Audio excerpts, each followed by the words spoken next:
Let's bring in Nader Hashemi, who is an associate professor of Middle East politics over at Georgetown University. He joins me now from Washington. Nader, good to have you on the show. Always a pleasure speaking with you. All right, so earlier this month, Iran accused Israel of killing two members of the Revolutionary Guards in Syria.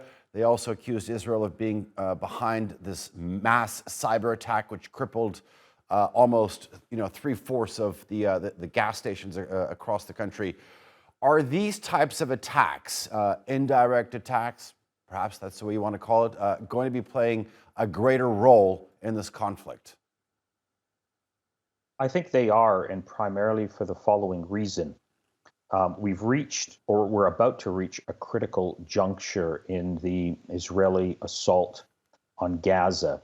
And it's rooted in a basic policy difference in terms of how long this war should continue. The United States is under a lot of pressure internationally and internally to have Israel wrap up its military campaign as soon as possible. My best guess is probably the end of this calendar year. Israel is saying it needs a lot more time. It wants more time to reach its military objectives in Gaza.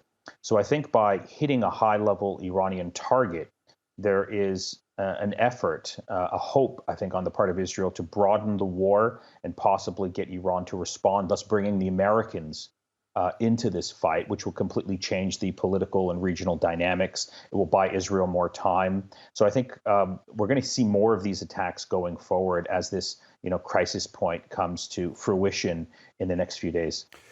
Since you mentioned Israel's desire to sort of quote unquote broaden this war, you and I over the past few days and weeks have been talking about some of the spillover effects in this conflict. The rising tensions in the Red Sea was just one of them. Let me ask you, I mean, how does this attack play into this turning into a much wider regional conflict? You say that Israel wants this, but your analysis? Yeah, I think they're related. I mean, the Iranian-backed Houthi attacks on shipping in the Red Sea, I think, has sent a message to the international community, primarily the United States, that its blanket support for Israel is not cost-free. The United States has responded by organizing an international naval coalition, and I think Israel, perhaps arguably, has responded by assassinating the senior Iranian general in Damascus as sort of a response to Iran's rapid ratcheting up the pressure. So if you put it all together, there's no ignoring the fact that all of this goes back to the events on October the 7th and the horrific Israeli assault in the region, particularly against the people of Gaza, and the spillover effects regionally. And so I think, there's a broader context here for people who know the history. Right after October the 7th, Israel supporters in the United States said that, Iran was behind the October 7th attack, trying to get the United States to use this opportunity to go after Iran, which has been a longstanding Israeli objective. In Washington, D.C., where I live, pro-Israel organizations on the right have always said that Iran is the, key source of instability in the region. In the last few months of the Trump administration, there were stepped up Israeli and American attacks on key economic and nuclear facilities in Iran, again, hoping that Iran might respond, allowing the United States or forcing the United States to military respond by bombing targets on Iranian soil. So this is sort of, I think, part and parcel of that broader strategy by Israeli hawks to try and go after Iran. And now there's a golden opportunity given what's happening in Gaza. There is a third link in this broader strategy that's all linked to Iran. You mentioned the IRGC attack, the Houthis. But do you feel that we're going to see increased action or increased aggravation on the border between Israel and Lebanon? Obviously, I'm alluding to Hezbollah. Well, there's been increased tension there.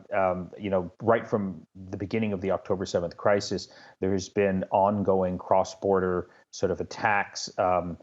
Dozens of Hezbollah fighters and some Lebanese have been killed over the last roughly 75 days. That's always a flashpoint. And of course, if that Israel-Lebanon border goes up in flame, or if Israel strikes Hezbollah in a much more dramatic way, that effectively means that Iran is involved in this war, given Iran's close support for Hezbollah. And so it might be a card that I think Israel would want to play. Just 2 days ago, the Wall Street Journal reported that Israel was planning on launching a preemptive strike against Hezbollah in the early days of the October 7th crisis, roughly around October the 11th. But the Biden administration talked Israel down from that particular plan. So that's always a cause for concern. So this is a critical moment. I mean, any of these flashpoints can easily translate very quickly into a broader regional war. And I think there's some people that are actually pushing for that. The Biden administration doesn't want to go there. It's clear they want to contain this, but there's a lot of these fault lines can easily erupt at any moment, thus signaling a broader Middle Eastern war, which of course will be catastrophic for everyone concerned.